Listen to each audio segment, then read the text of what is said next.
We're now being and over to you. Morning. First of all, big thank you to Stephen for inviting me and for his persistence. Let him down on more than one occasion already. But it's really nice to be here. It's an honor to be here today. Thank you for inviting me. Especially an honor to be sitting next to my very, very good and old friend, Chazan Levin, who has known me since I was a wee lad. So, taught me in school, there for my bar mitzvah. So I feel a little bit of pressure as well, but it's lovely to have you. It's an honor. So in this week's Parsha Tetzaveh, obviously we know that it talks about all the big day Kohen, all the clothes that the Kohen and the Kohen Gadol used to have to wear.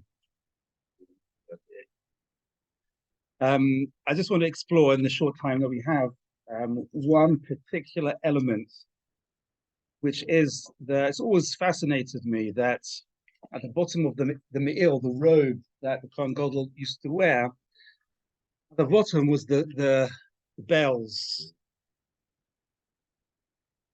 It's always so interesting that have these musical bells that would ring all the time as he walked.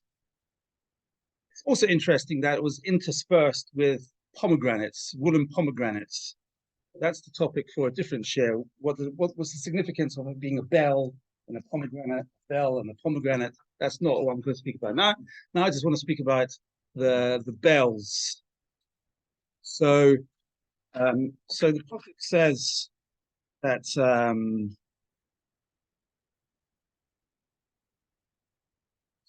make a gold bell and a pomegranate. It should be on Aaron to minister. Its sound shall be heard when he enters the sanctuary before Hashem, when he leaves, so that he shall not die. So I want to offer three different explanations as to what the significance and what the importance of the bells were that the Kohen used to wear. The first two are for somebody called Rabbi Mordechai Gifter. Mordechai Gifter, some of you may have heard of, was the great yeshiva in Telz Yeshiva in America in 2001. Just as an introduction to what Rabbi Gifter was, one of my favorite stories by Rabbi Gifter is told, suppose it's a true story. Rabbi Gifter, when he was a young boy in yeshiva, in his dorm room, as is the custom often, he had pictures of great rabbis on his wall.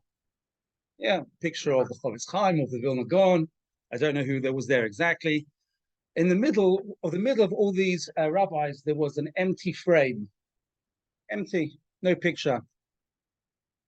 Anyway, somebody once came in and looked at this wall of fame, hall of fame of rabbis, and they noticed that in the middle was a empty frame. So they asked him, Rabbi Gifter, what is this empty frame?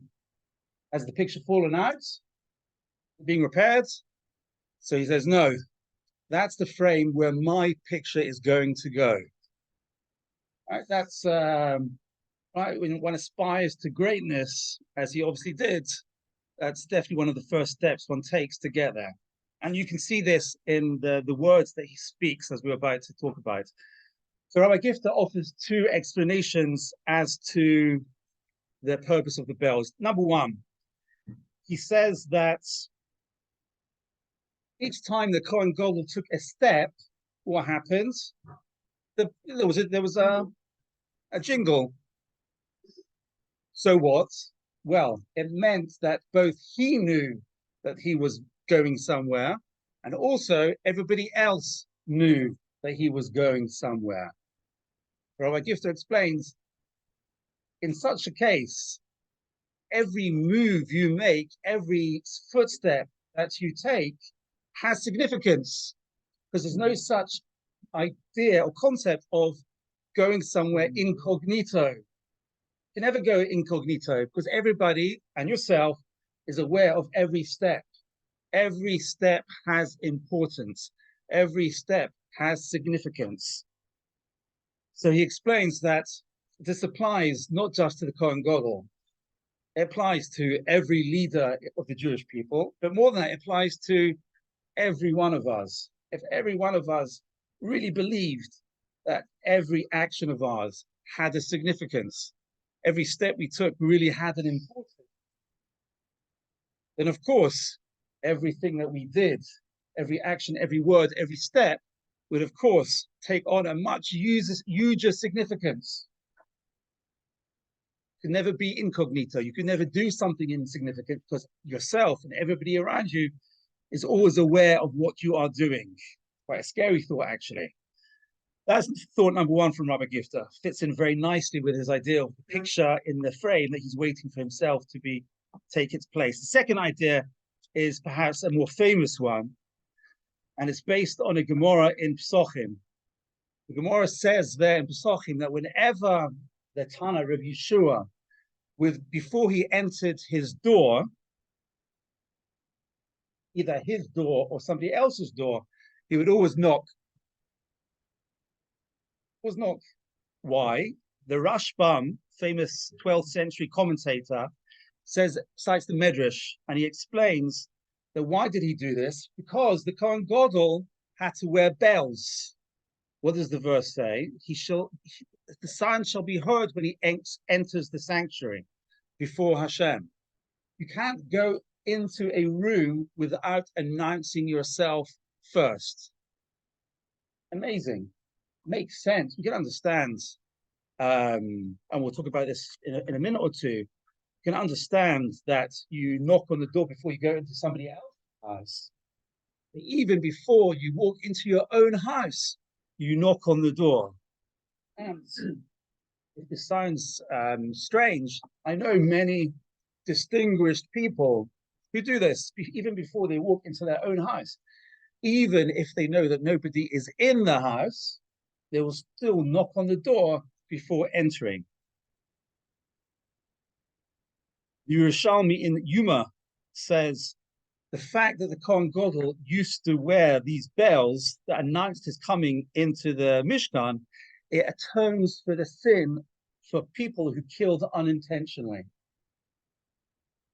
What's one got to do with the other? Why do the bells atone for unintentional killing? So Rabbi Gifter explains that the idea of not walking into a room unannounced is an idea of derech eretz. Yeah? You don't ever want to walk in on somebody unannounced. It's not nice. You could embarrass them. They could be doing something. So derech eretz dictates that I knock on the door. How does somebody come to murder somebody, God forbid, when they don't recognize that the person is created in the image of Hashem? The person is not a human being, is not somebody. That's a lack of derech eretz. When you don't understand what the essence of a person is, God forbid, you can come to kill them.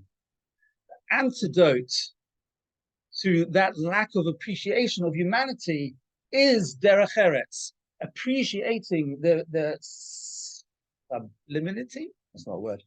Sublimeness. No, that's not. That doesn't make sublimeness. I've got an offer there for sublimeness.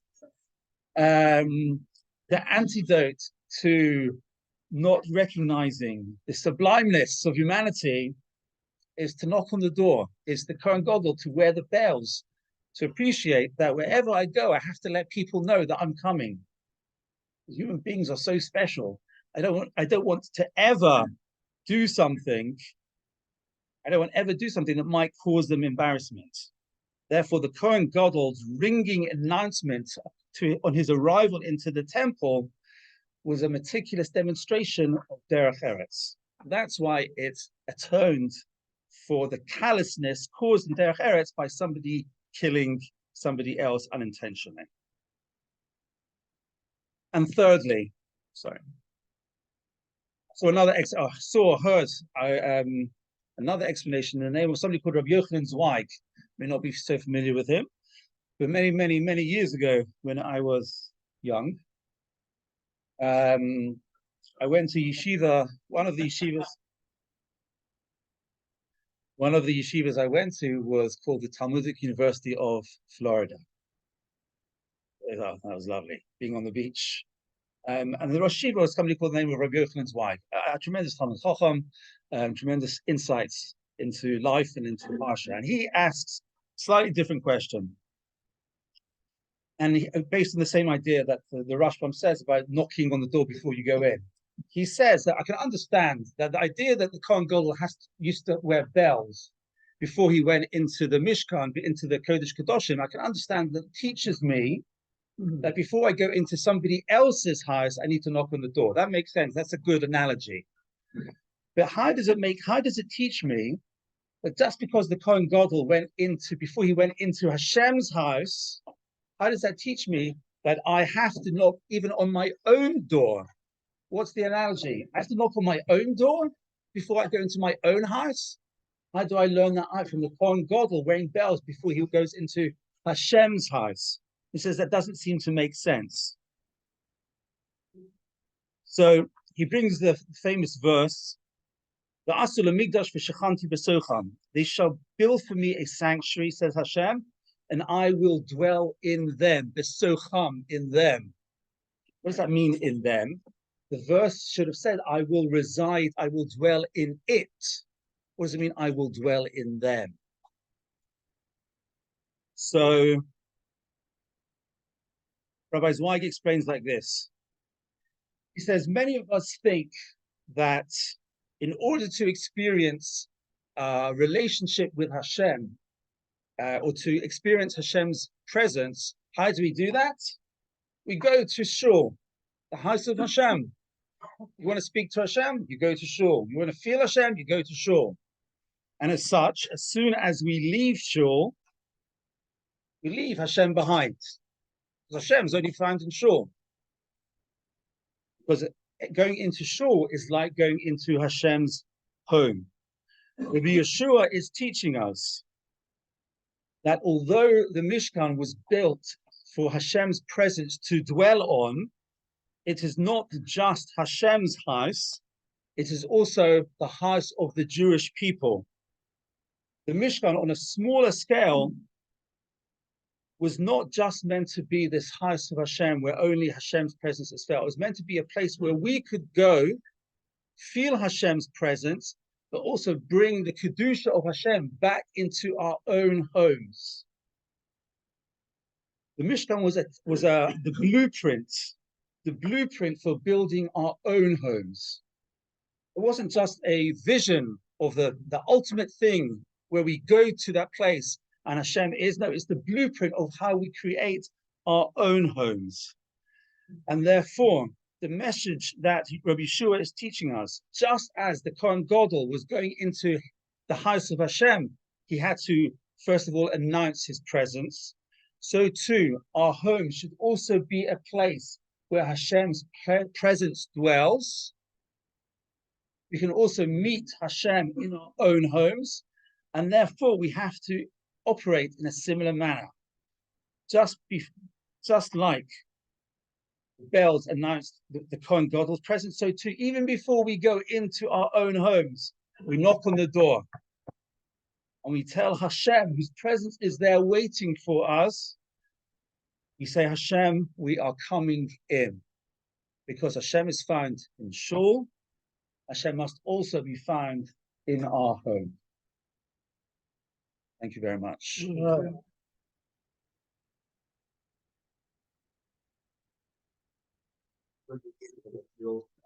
missed the most important part. Well, nobody could go into the temple except for the Kohen Gadol. Now, if he doesn't, you don't hear the bell ring, you know something is wrong. So you pull without the bells, we wouldn't know whether it's all right or not.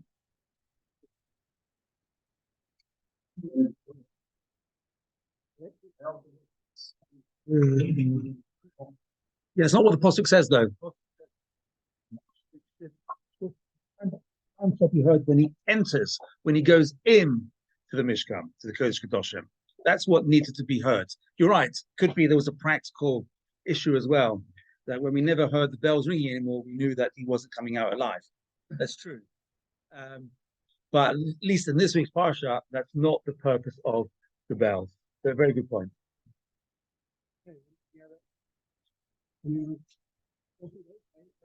Thank you so much, Rabbi Adam, for joining us today. I will turn off the Zoom now for those on Zoom and see you all next week.